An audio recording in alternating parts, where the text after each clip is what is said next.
Morning, everyone. Welcome to Sunday Coffee with the Azorean One. I am your host, the Azorean One Anthony Esteves. You may notice a different approach here at the moment. The reason why we're in the kitchen, first initially, is because of certain news that hit over the weekend about a certain celebrity chef who had a place in many people's hearts, including your host here. Big fan of the man, Anthony Bourdain, of course. So I thought I would change it up a little this morning in honor of the type of show he had. So I've left the living room and come into the kitchen, since the man was a chef first. Jackie, don't do that. Shh. Gotta keep him quiet still. So I thought I'd bring you into the kitchen. If you're wondering why the odd angle and why I'm kind of hunched over here, it's because after the day trip my wife and family took to Pescadero Bay on Wednesday, I left my little tripod in the car.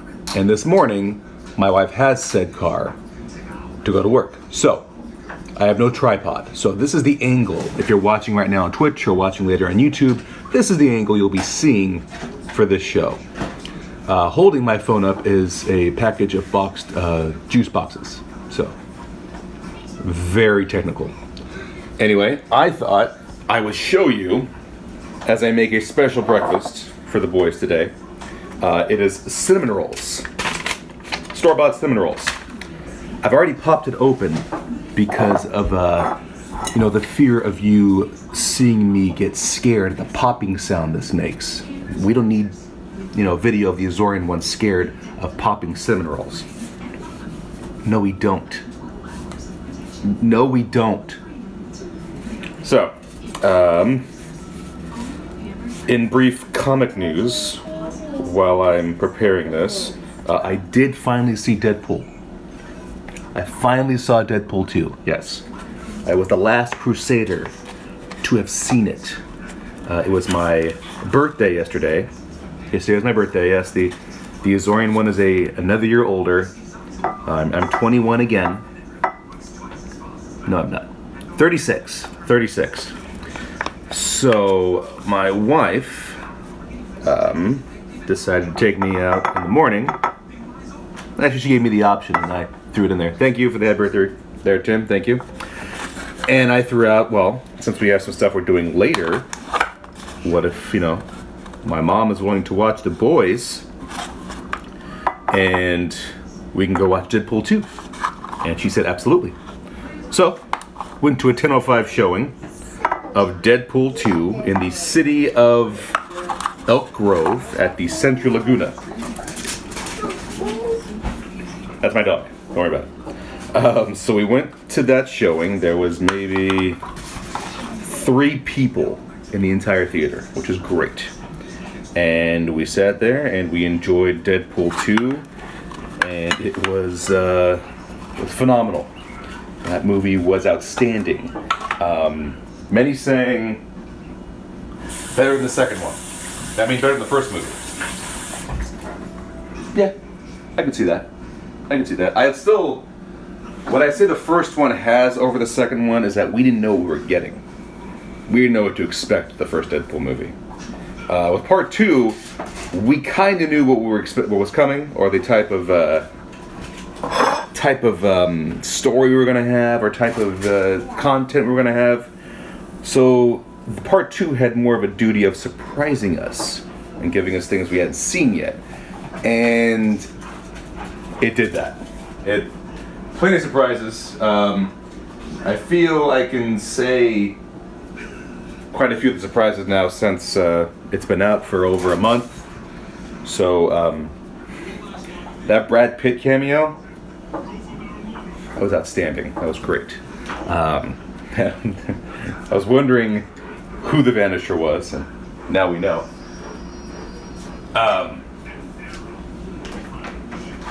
And the resetting of the timeline was that was glorious. So yes, we saw Deadpool 2. As you see now, I'm making the rolls here. I got to show you as if we were a Food Network or Travel Channel in honor of this weekend. So there's the store-bought rolls in a pre-greased pan. They're exquisitely made by the store we bought them at. I forgot right now. So now I'm going to take this. I actually got to wait a little bit because I just turned on the oven, so I got to wait a little while. This is the part they don't show in Food Network. Everything's already edited and pre-done, so I got to wait a little bit for that kind of preheat. Yes, sir. He's gone. Okay, it's fine. The boys are watching Disney XD. They finally brought back their Marvel Sunday mornings. So right now we're watching the Avengers. I've got their milk here prepped. See that? Don't usually use this cup for Thomas. Usually use one of these guys with a sippy top. But sippy tops are all dirty, so we're going with this. Jackson gets this cup, but he gets a straw. Straw. Running out of straws. Oh, and in case you're wondering what I'm having, I have a Hawaiian bagel here. That's right, a sweet Hawaiian bagel with butter. Butter was put on the bagel before going into the microwave. That way the butter seeps into the bagel. My wife's trick, learned that from her. And nothing goes better with a sweet Hawaiian bagel than a mug from Maui with your host's name on it. Sadly, that is not my coffee shop in Maui. It was a different Anthony, but I got the mug. Yeah, that's right. Perfect little Hawaiian bagel. Aloha.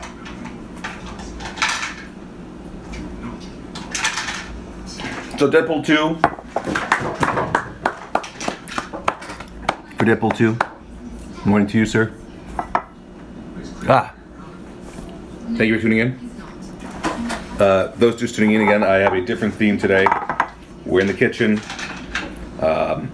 in honor of a certain someone who passed on Friday, showing you me making the breakfast for my boys, and we'll have a conversation as I sit here while this heats, which I think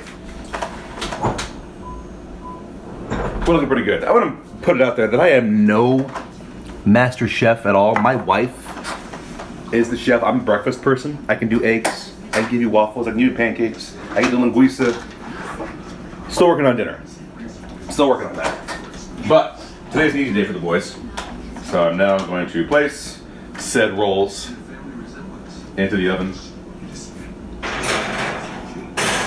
Like so. Timer is set for 12 minutes. As determined by my master chef skills. No, as determined by the directions, because I need those. And now we wait 12 minutes as the boys get mad at me because breakfast isn't here yet. But it will be here, boys. Nothing but stares. Tommy has his head in his hands, he's so upset. So, as we wait these 12 minutes, it's almost ready, okay? Okay, almost ready. Those looks are being given. Anthony Bourdain. It's gonna be a little serious here for a little bit. I apologize for those of you who are tuning in. It's gonna be a little serious. I became a fan of Bourdain once again through my wife. She was a big Food Network Travel Channel viewer. And I maybe caught an episode here or there. Didn't really pay attention to those networks until we started really dating for quite a while. And came across Bourdain with her. And it was hard not to be a fan of a show from him. The guy, for someone who was an introvert like he was so willing to just go out there and talk about food, experience cultures, just go on adventures. And Don Lemon on CNN put it best. He was the essence of a journalist.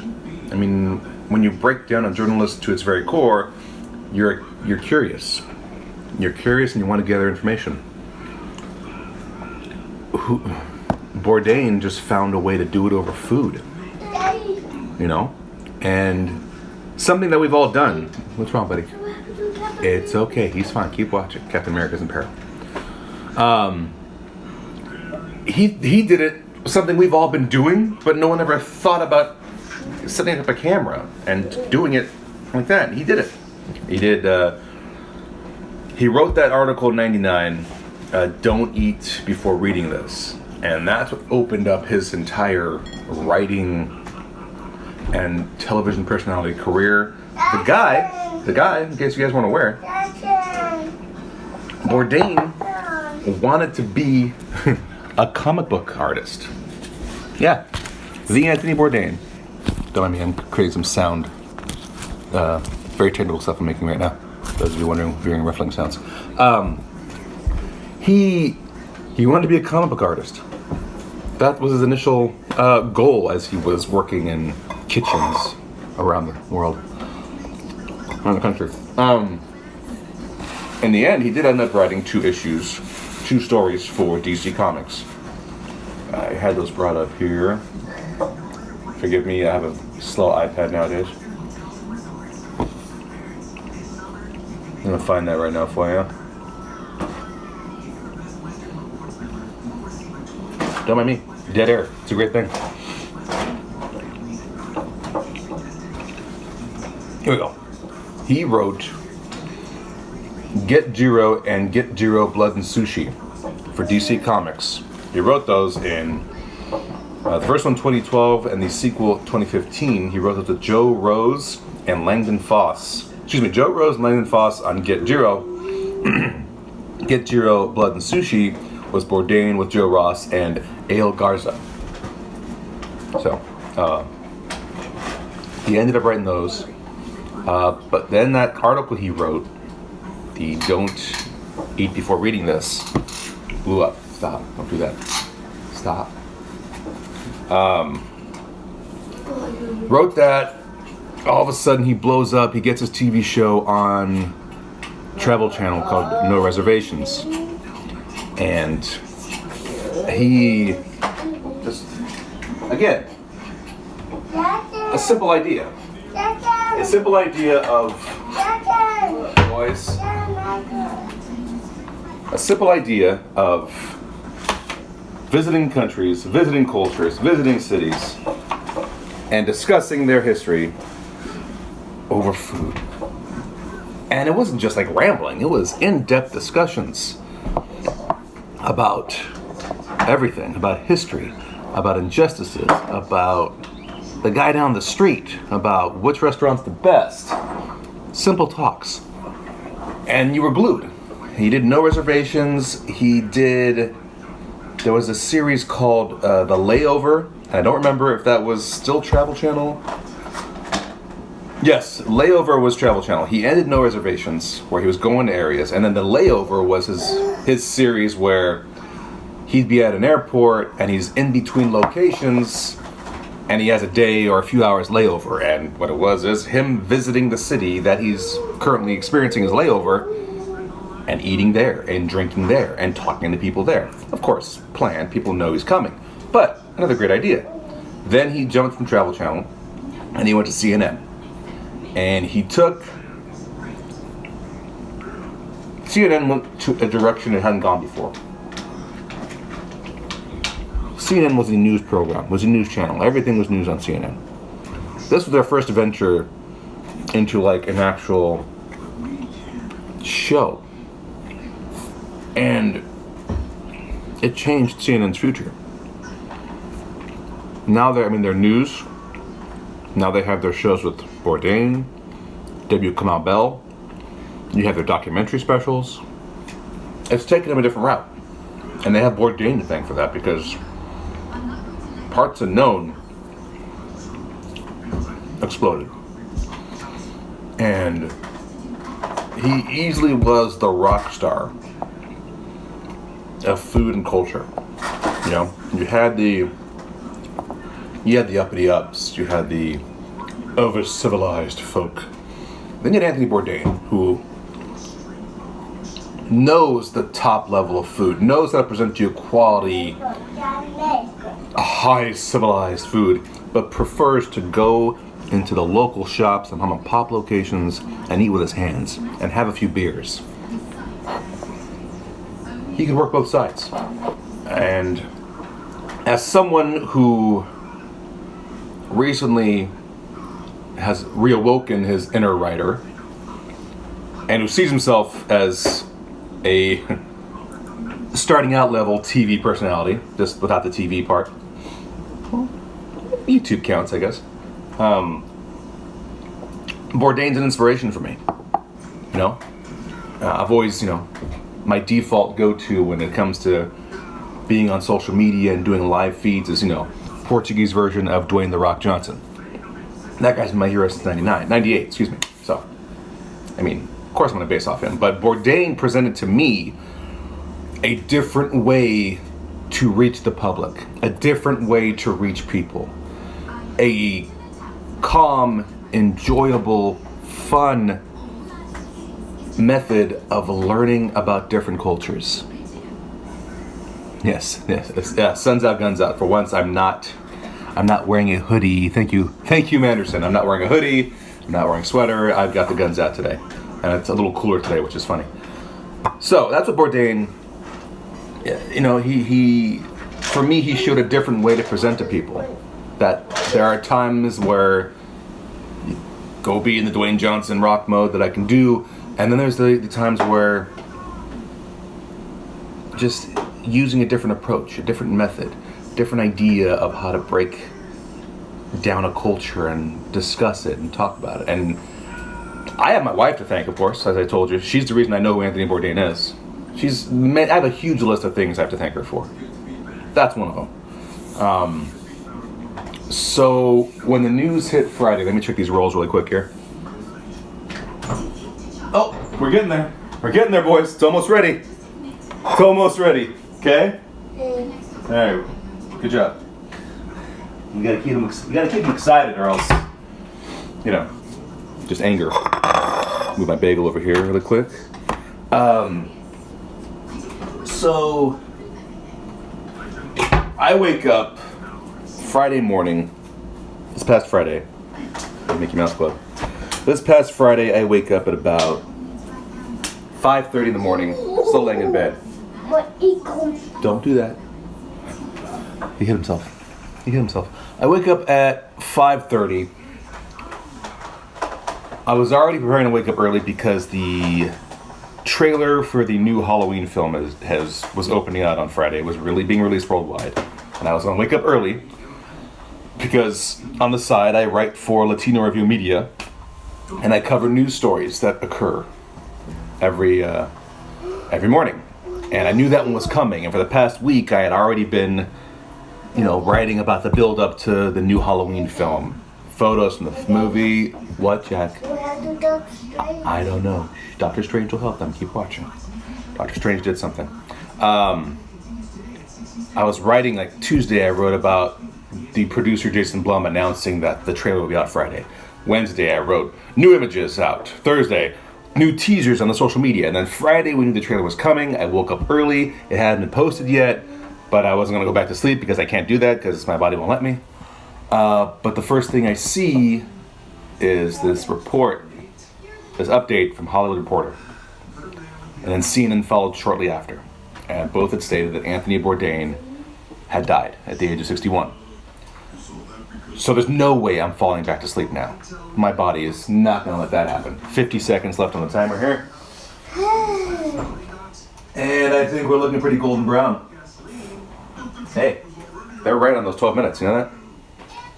Thank you, instruction manual creators. Whatever. But bear with me as I pull the rolls out of the oven. Nowhere near as exquisitely as they would do on Food Network or Travel Channel. As you can tell, there's no cameraman following me, so just bear with me. Oh boy! All right, there we go. We got some rolls here, right there, fresh out, golden brown. There we go. I'm gonna push this guy back in. And Turn off the oven. Boom. All right. We let it cool for just a little bit. I'm a natural baker. I'm a natural baker as long as I have the directions. I am not the guy who can go in here blind and just make something and let's take a quesadilla. That's my wife. My wife can go in here, take a look, she'll make something. One of her many amazing qualities. Dr. Strange? Yes, Dr. Strange. Boys. Shh, I really gotta put food in their mouths or else they talk more. This is ridiculous. They're coming. Keep watching. Whew, hey, that's hot. See, not a master baker at all. Master something. Hello! Yeah, just went there. David Barry is hovering over the E button for this episode. So he does every episode. So I get the news. I can't go to sleep. I'm reading more.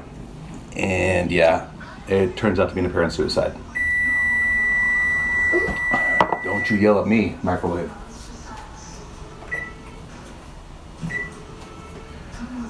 And of course, you know, it sucks. It, oh, you're the cook. Nice.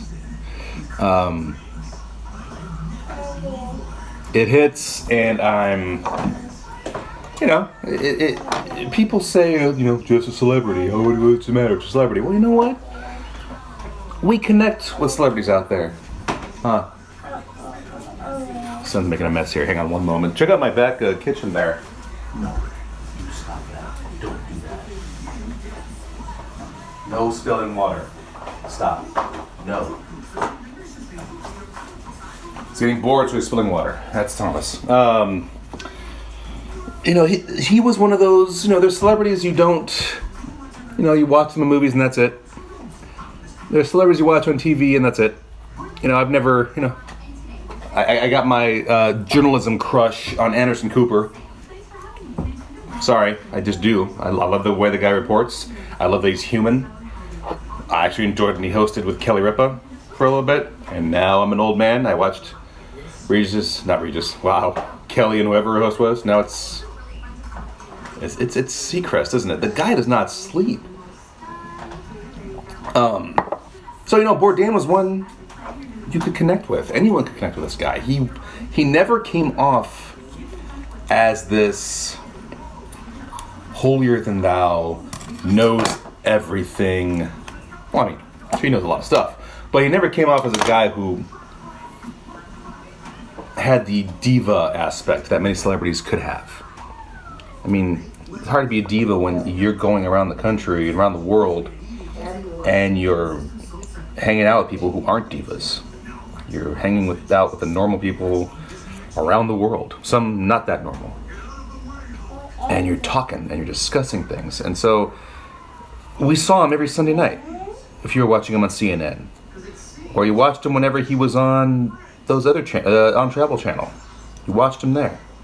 The guy stood up for things outside of his, you know, outside of his usual job.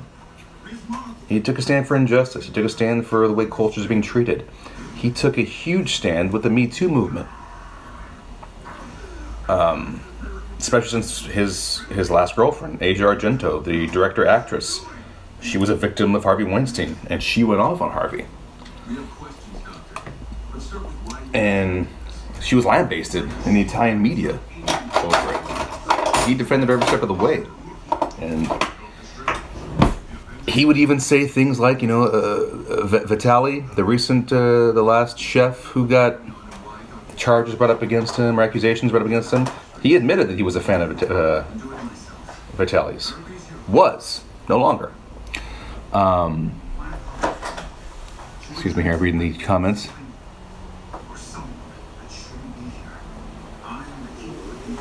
Yeah, good point. Is this? Nathaniel, sorry, my phone a little bit away from me. He says, I mean, most celebrities feel sad about because we celebrate them in their culture, but then there's the rare Robin Williams that truly light you up inside. Most of it, yes, you're absolutely right. Robin Williams is a perfect example. You know, these were entertainers that we felt connections to, whether we knew them or not. They provided with us entertainment, and they made it where we cheered for them. And Robin Williams was one of those guys you cheered for. He was never the ultimate hero in his stories. He was the hero. He wasn't the unstoppable hero. He was a flawed hero. He was a human hero. And just hilarious and brought joy to eyes. I still watch Hook. And I know it's not Spielberg's strongest movie, but I love Hook. I love Hook to death. And, they connect with us. So Bourdain I had that connection with. And so reading how it went, and then it being suicide. Suicide is already a tough spot for me. It isn't my family. On my dad's side.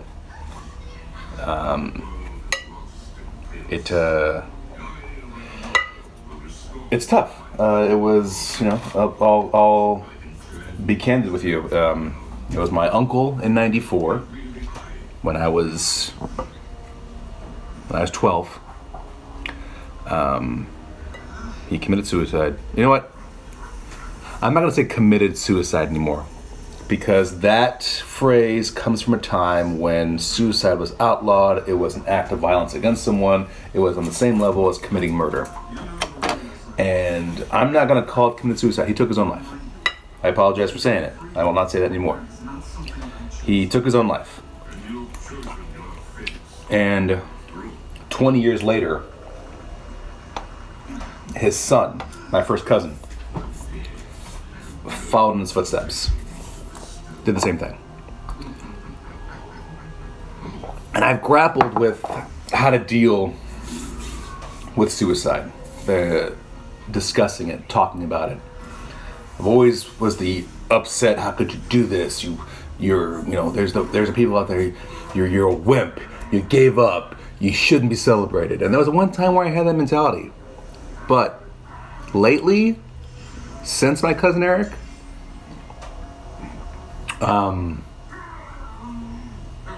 Eric, those of you who follow me, Eric Esteves. I have a cousin named Eric Vieira, same side of the family, but that's not what we're talking about. We're talking about my cousin Eric Esteves.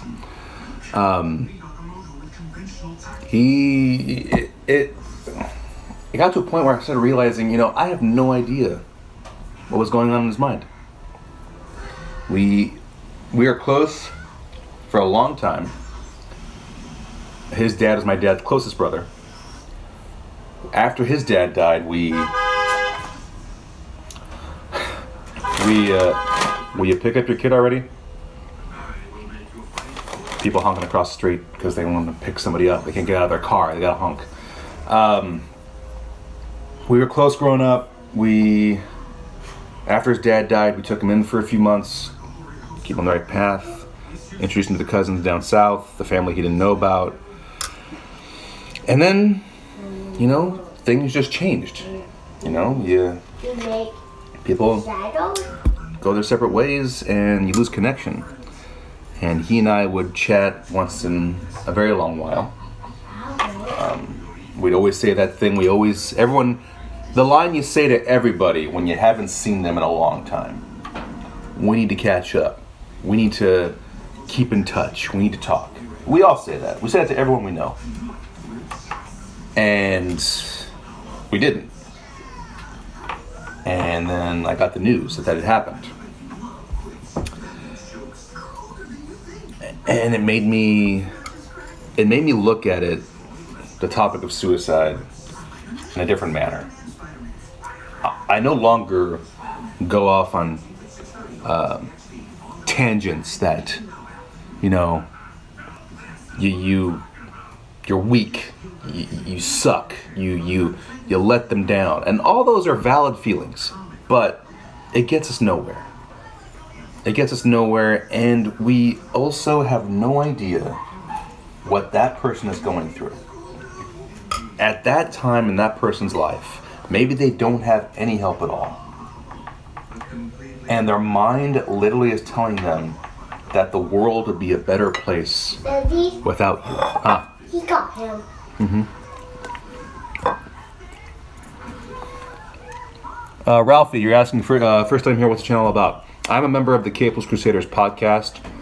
We're typically a chat podcast about comics, comic book movies, comic book shows, all that. My Sunday morning show can delve into that and also delves into different topics of pop culture. Today, I'm talking about Anthony Bourdain and the topic of suicide. A little more serious. I apologize. I felt like doing it today.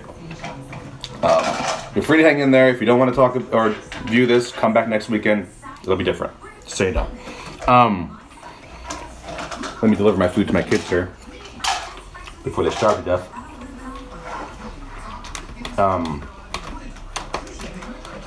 So I look at it now. We need to find a way to help people. The best we can do, not everyone's going to want our help, but the best we can do is let them know we're there for them. Excuse me for one moment.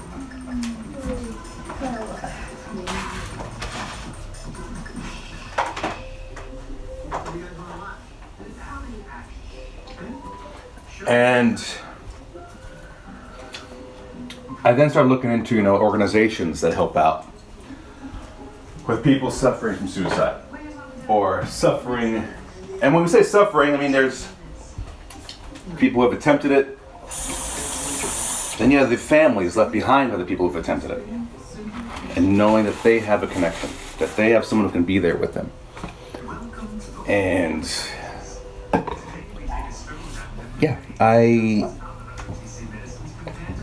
it's easy to just go with you messed up, they suck, they're weak, they couldn't handle it. And that's easy to say. Let me scan through the chat room here again real quick.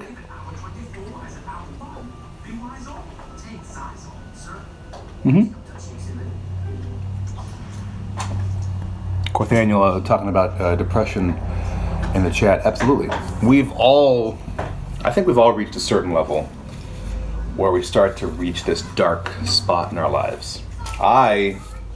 Full disclosure, am on my way out of a dark spot.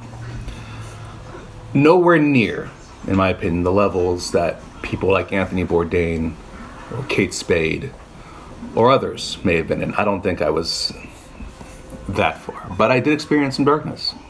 There was, specific events that occurred about 1.5 years ago.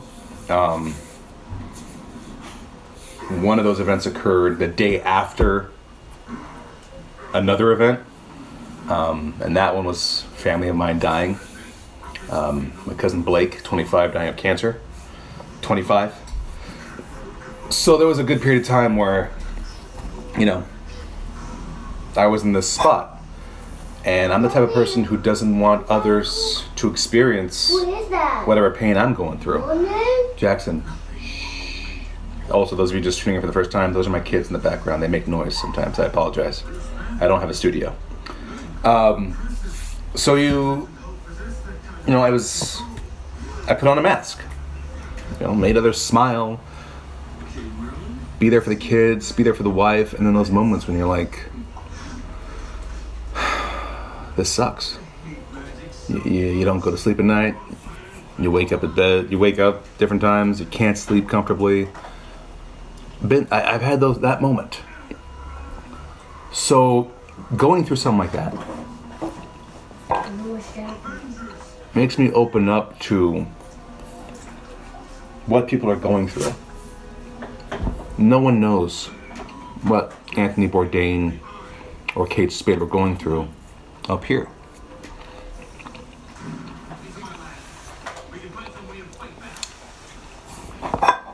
Got a Jason Murray. Oh, nice. Nerd on the podcast. Thank you for being in here. Those of you wondering, Nerd on the podcast. Brothers and sister of ours in Southern California. Talk about everything nerdy, pop culture, all of it. Our boy Tom is a member of that podcast. Just shared a Jason Mraz quote: "Life and love wouldn't seem so bright if it weren't for a shadow every once in a while." That is so true. Those dark spots can make you realize how good things are. It's getting out of the dark spots that make you realize that. And I was never that far gone. But I can I can see where when you stay there and let it build, how it affects you. We don't give our minds enough credit as to how powerful they are. Your mind has the power to change your entire body. Whatever the mind believes, it can achieve. And that's both a positive and a negative. If you fully believe that you can do this and devote yourself to this thing, your mind, when you put it in that mode, will never let go of it. I believe I can write a screenplay that will get picked up. With that mindset, my mind will not let me stop writing. Won't let it happen. If your mind tells you that you are a plague on people, that you are never going to make it, that you should just tap out now, and you give your mind that much power and don't get help from people, your mind's going to win. We don't give the mind enough credit, and we don't give mental health enough credit. We don't give mental illness enough attention. Suicide was that thing where someone in their family did it and you sweep it under the rug and don't talk about it. They were bad. And also, because they committed suicide, you can never talk about anything good you had with that person. You can never talk about the history you've had with that person. I'm going fully against that. I'm watching Anthony Bourdain reruns like crazy because I'm remembering the man who entertained us, who educated us, who taught us how to be open to cultures. Bourdain is the reason Bourdain is the reason this proud Portuguese guy is learning about everything else, or trying to learn about everything else that's out there. Trying to learn about Japanese culture. Fell in love with the Polynesian cultures. Always reading about them, learning more about them. When I found out that I have Italian, Irish, and Jewish lines and North African lines in my ancestry, guess what I'm looking into about learning about? Those right there. And it's because of Bourdain for showing these cultures. So we can mourn Bourdain. We can, we're going to be deeply affected by the way he left us. We're going to be deeply affected by the way those we love left us when they leave us in that manner. But we can't be angry about it. We can't just sit here and stew on anger about it. We have to remember the good times with that person. We have to remember the fun, the great moments you've had with that person. And then we have to try to help those who are going through the same issues, who are having the same problems. Or else it's going to keep going. Since 1999, suicide's been on a rise in this country. Since 99. So sweeping under the rug and not talking about it doesn't solve a thing. We gotta be focusing on mental health, mental awareness, and the topics of suicide. So if there's any moral that I have to this show, in my, lower budget, slight attempt to capture the spirit of an Anthony Bourdain show, the moral to my story is get in touch with your friends. Okay, hold on, wait. Be in touch with your friends. Whether it's, the military vet suffering from PTSD who's having a really rough time with it. Or whether it's that friend of yours down the road who you haven't talked to that often. Or that neighbor that you usually are cordial with and civilized with, who suddenly, doesn't talk anymore, doesn't come out that often, has an issue. Be a hand to reach out. Reach out. Do what you can to help. We're not going to save everyone. We all know that. But we got to do more than what we're doing now, because the status quo ain't right. It's not right. So, I apologize for being a little deep this episode, but it's something, with Kate Spade passing and then Anthony Bourdain passing. It's something that hits me here. And yesterday on my birthday, on my Facebook page, I asked everyone to donate to the American Foundation for Suicide Prevention. I've known about this organization for a few years now, since my cousin passed, since a friend of ours in the family, their father passed. Took part in their Out of the Darkness walk, and it's steps in the right direction on helping people. Okay, wait, Jack. He just can't. Jackson can't stop talking. So go to my Facebook, Anthony Esteves, find me there. You'll know it's me when you see the Crusader posts and the Latino Review Media posts and nothing but movie posts. You'll find me, look for this face. Actually, it won't be this face. It'll be the picture of me with my Tony Stark goatee doing this.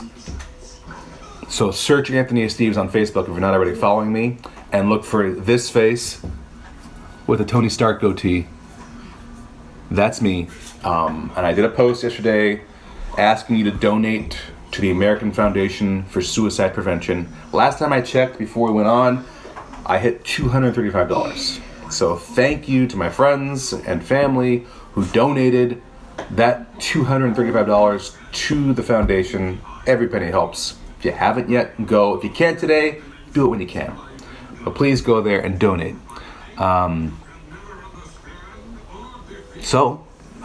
With that said, I thank you all for tuning in.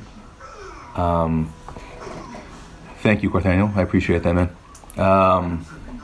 Yeah, that's right. If we're not talking about it, we're not helping. And we need a lot more help nowadays. It's important. You know? We can't do what we've been doing. You gotta keep pushing, gotta keep finding a way to make things easier for those who need help, who want to talk, who need someone to talk to and hear them out. So, also, if you caught earlier, I did see Deadpool 2. Great film, 2 thumbs up. If not, you can watch it on the replay. This video will be on YouTube and our podcast app later in the week. Dr. Barry will be editing that up. Thank you again to him. Next Sunday, I'll give you guys an update because your boy will have a career change this week. It starts tomorrow. And I'll tell you more about that some other time. It's my last day before I hit that. So tomorrow we'll have an episode on the Capeless Crusaders right here on this channel. Episode 98, titled Superman 101, where we'll be discussing everything about the Man of Steel, the Kryptonian protector of Earth. We'll be discussing that.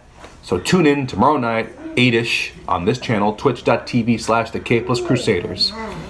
And with that said, on behalf of the members of the Capeless Crusaders podcast, one of which is also a member of Nerd On, the podcast, please follow them. This is the Azorean One Anthony Esteves. I hope you've enjoyed my cooking with the Azorean One in honor of the legend, Anthony Bourdain. Ladies and gentlemen, he got the eye. There's your last update from Marvel's Avengers on Disney XD from my son Jackson. He got the eye. Thank you for tuning in. Take care. Love your friends. Love one another. Have a great Sunday. And tune in tomorrow for our next episode. Where is he?